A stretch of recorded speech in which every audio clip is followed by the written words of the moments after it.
ఏం చేస్తారు సార్? మీరు టీఆర్ఎస్ ఎంపీలు గెలిచి ఏం చేస్తారు సార్? అక్కడ ఏం చేస్తారు సార్? ఈ 10 ఏళ్ళు ఎందుకు పోలేదు సార్? ఈ 10 ఏళ్ళు హైదరాబాద్ ఢిల్లీ ఫ్లైట్లు అంతేనియా? ఈ 10 సంవత్సరాలు హైదరాబాద్ ఢిల్లీకి ఫ్లైట్లు లేవా? ట్రాన్స్పోర్ట్ అయినా ఆగిపోయిందా? ఈ 30 రోజుల నుంచి ట్రాన్స్పోర్ట్ వచ్చిందా? మీ ముఖ్యమంత్రి గారు ఎన్నిసార్లు కలిచారు సార్? రాష్ట్రపతి వస్తే, ప్రధానమంత్రి వస్తేనే స్వాగతం పలకటానికి కూడా వెళ్ళని ముఖ్యమంత్రి గారు సార్ మీది. అది మీది. మా ముఖ్యమంత్రి గారు, మాజీ రాష్ట్రపతి గారు వస్తే పోయి పలకరించి నమస్కారం పెట్టి ఆయన సంస్కారం చాటుకున్న గొప్ప నేత రేవంత్ రెడ్డి గారు.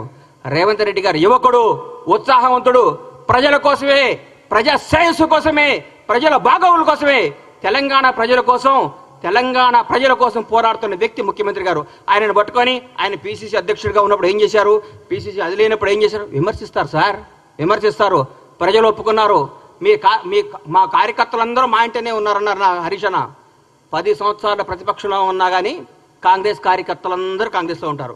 ఈరోజు ఏ పార్టీ కార్యకర్తలు అధికారం ఉన్నా లేకపోయినా ఒక కార్యకర్తలు అంటూ ఉంటారు. బీజేపీ కార్యకర్తలు బీజేపీతో ఉంటారు, సిపిఎం వాళ్ళు సిపిఎంతో ఉంటారు, సిపిఐ వాళ్ళు సిపిఐతో ఉంటారు. ఏ పార్టీ కార్యకర్తలు ఆ పార్టీతో ఉంటారు. కార్యకర్తలు ఎక్కడికి పోరు. కానీ జనం మాత్రం ఈరోజు కాంగ్రెస్ పార్టీ వెనకాల ఉన్నారు. కాంగ్రెస్ పార్టీ అభివృద్ధి వైపు ఉన్నారు. కాంగ్రెస్ పార్టీ మంచి పరిపాలన కోసం ఉన్నారు. కాంగ్రెస్ పార్టీ చేస్తున్న అభివృద్ధి వైపు ఉన్నారు. దయచేసి ఇకనైనా ఆలోచించుకోండి. కొంతకాలం మీ మానసిక స్థితిని మీ తప్పులు ముందు రెక్టిఫై చేసుకోండి. అప్పుడే 30 రోజుల అవ్వగలరు తట్టుగా. ఇవాళ చెప్తున్నా, రాష్ట్రానికి 2వ ముఖ్యమంత్రి రేవంత్ రెడ్డి గారు రాబోయే ఎన్ని తరాలు ఉంటారో, ఎన్ని రోజులు ఆయన పేరు గుర్తుంటుందో మీరు గుర్తుపెట్టుకోండి. నేను చెప్తున్నా, కాంగ్రెస్ ప్రభుత్వం ఈరోజు అందరికీ అందుబాటులో ఉంది. డైరెక్ట్ సెక్రటరీకి వెళ్ళిపోతున్నారు సార్. ఎవరబడ్డా ఏ సమస్య ఉన్నా సెక్రటరీకి పోతున్నారు. ఏ సమస్య ఉన్నా ఒక మంత్రి గారిని కేక్ వాక్తో కలుస్తున్నారు. ఏ సమస్య ఉన్నా ముఖ్యమంత్రి గారి దగ్గర పోతున్నారు. ఇంతకంటే ఏం కావాలి సార్? సెక్రటరీకి ఎవరైనా వచ్చారా సార్? మీరు కట్టిన ఈ ప్రగతి మీ సెక్రటరీకి ఎవరైనా ఒక్కరు రాగలిగారా సార్? గేట్ల కాడ బంద్ చేపిస్తారు మీరు, గేట్ల కాడ మూపే చేస్తారు మీరు. ఏందో మాట్లాడదు. ఎందుకు సార్ మీరు? ఎందుకు మీరు ఇంత టెన్షన్ పడుతున్నారు? ఎందుకు? మరీ ముఖ్యంగా హరీష్ రావు గారు, కేటీఆర్ గారు అయితే వాయమ్మనే వాయం ఆగం చేస్తున్నారు సార్. పెండ బిసినట్టు పిస్తున్నారు. ఎందుకు సార్? ఆగండి, కొద్దిగా ఆగండి సార్. పిసుకకండి కొంతకాలం. మిమ్మల్ని మీరు చెక్ చేసుకోండి, మిమ్మల్ని మీరు చేసుకోండి. జనం మోసపోయారా? ఎందుకు పోతారు సార్? జనం చాలా విజ్ఞతతో ఉంటారు సార్. మనందరికంటే జనం చాలా తెలివిగలవాళ్ళు. చాలా గొప్ప నిర్ణయాలు తీసుకున్నారు. ఈరోజు వాళ్ళకి అవసరం, రాష్ట్రానికి అవసరం కాబట్టే కాంగ్రెస్ పార్టీ ఘన విజయం సాధించింది. రాష్ట్రాన్ని ప్రజలందరూ కోరుకుంటున్నారు కాబట్టి కాంగ్రెస్ పార్టీ అద్భుతంగా పరిపాలిస్తుంది. రాష్ట్ర ప్రజలందరూ ఆనందపడుతున్నారు ముఖ్యమంత్రి గారిని, కాంగ్రెస్ మంత్రివర్గాన్ని చూసి. ప్రతి ఒక్క మంత్రి ఒక హోదాతో, స్వతంత్ర హోదాతో ధైర్యంగా దమ్ముగా పరిపాలిస్తున్నారు.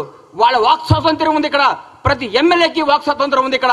ప్రతి నాయకుడికి వాక్ స్వాతంత్రం ఉంది. ఎవరైనా మాట్లాడచ్చు. మీ దగ్గర మాట్లాడాలంటే ఏమవుతుందో నాయన, ఉన్న ఉద్యోగం పోతుందని భయం. మీ ముఖ్యమంత్రి గారు ప్రెస్ మీట్ పెడితే పక్కన ఒక దళిత మంత్రి గారు కూర్చుంటేనే ఎల్లగొట్టిరు. మేము మా బ్యూటీ చూడండి. ప్రగతి భవన్ ముఖ్యమంత్రి నివాసాన్ని డిప్యూటీ సీఎం బట్టి విక్రమార్క గారు దళిత ఉప ముఖ్యమంత్రి గారికి ఇచ్చి, అన్నా మీరు అందులో ఉండండి అని చెప్పారు. అది మా గొప్పతనం. దయచేసి ఇప్పుడు చెప్తున్న హరీష్ రావు గారు, కొంతకాలం ఓపిక పట్టండి.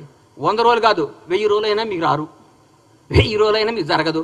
మీరు ప్రెస్ మీట్ పెట్టే అవకాశం ఉండదు. ఊరికే మీరు పెట్టాలి ప్రెస్ మీట్. ఏదో పెట్టాలి కాబట్టి పెట్టాలి. ఎందుకంటే మీకు అట్లాంటి ప్రెజర్స్ ఉన్నాయి పైన.